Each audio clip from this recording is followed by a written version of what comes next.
Daya lenting yang kuat insya Allah akan membantu seseorang di dalam menghadapi berbagai permasalahan di dalam hidupnya.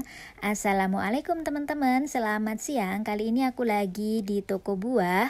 Sembari kita lihat-lihat buah di sini ya teman-teman, kita akan sharing-sharing sebentar tentang daya lenting atau sering disebut dengan resiliensi atau resilience. Resilience ini digambarkan sebagai sebuah kemampuan ya, seperti sebuah pesawat yang melewati cuaca buruk, kemudian dapat mencapai tujuannya.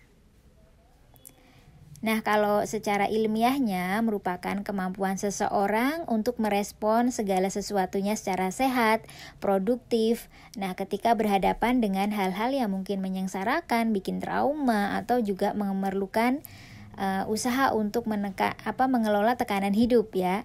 Kemampuan untuk beradaptasi dengan teguh dalam menghadapi berbagai situasi yang sulit. Nah, makanya nggak heran kalau seseorang mempunyai daya lenting yang kuat, biasanya mereka lebih mapan dan lebih mampu untuk mengelola emosinya.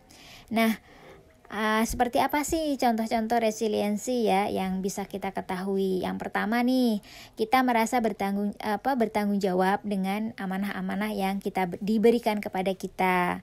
Kemudian orang yang mempunyai resiliensi yang tinggi biasanya mereka merasa percaya diri dapat melewati berbagai tantangan. Karena tantangan itu pasti ada ya teman-teman ya, setiap orang, setiap manusia selama dia masih di dunia dan masih menghirup udara, dia mempunyai tantangannya masing-masing. Nah, ada orang-orang yang kemudian percaya diri bisa melewatinya, ada orang-orang yang kemudian sebelum melangkah sudah khawatir duluan. Nah, orang-orang yang mempunyai daya resiliensi yang tinggi biasanya cenderung lebih percaya diri, yakin bisa melewati tantangan apapun yang sedang dihadapinya. Kemudian rasa optimis untuk fokus pada hal-hal yang positif. Hal-hal positif negatif itu kan biasa ya teman-teman ya, terjadi dalam diri kita. Tetapi kalau orang-orang yang mempunyai resiliensi yang tinggi, mereka itu lebih fokusnya itu ke yang positif.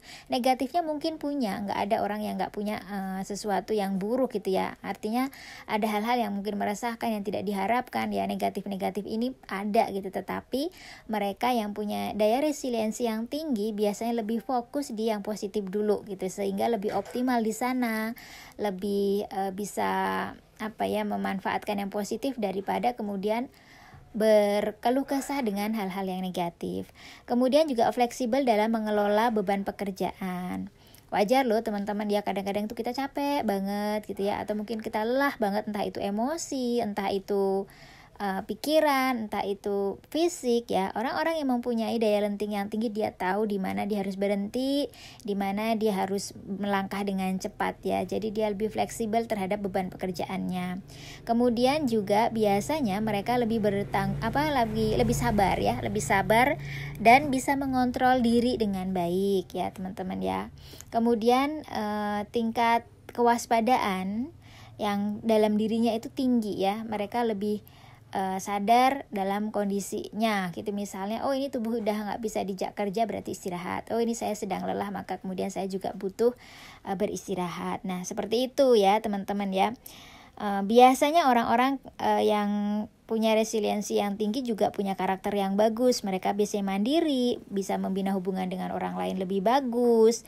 Kemudian daya inisiatifnya juga tinggi, kreativitasnya tinggi, daya humornya juga mungkin muncul ya, moralitasnya juga tinggi. Jadi memang banyak sih teman-teman ya manfaat ketika kita mempunyai daya resiliensi yang tinggi, tetapi memang gak bisa serta-merta kita dapatkan ya. Dia harus dibangun ya. Resiliensi itu dibangun dari rasa empati kita, bagaimana kita peduli dengan orang lain, merasakan apa yang dirasakan orang lain, kemudian optimis, menganalisa masalah, kemudian juga regulasi emosi, pengendalian diri, dan berbagai hal lainnya. Jadi mudah-mudahan kita bisa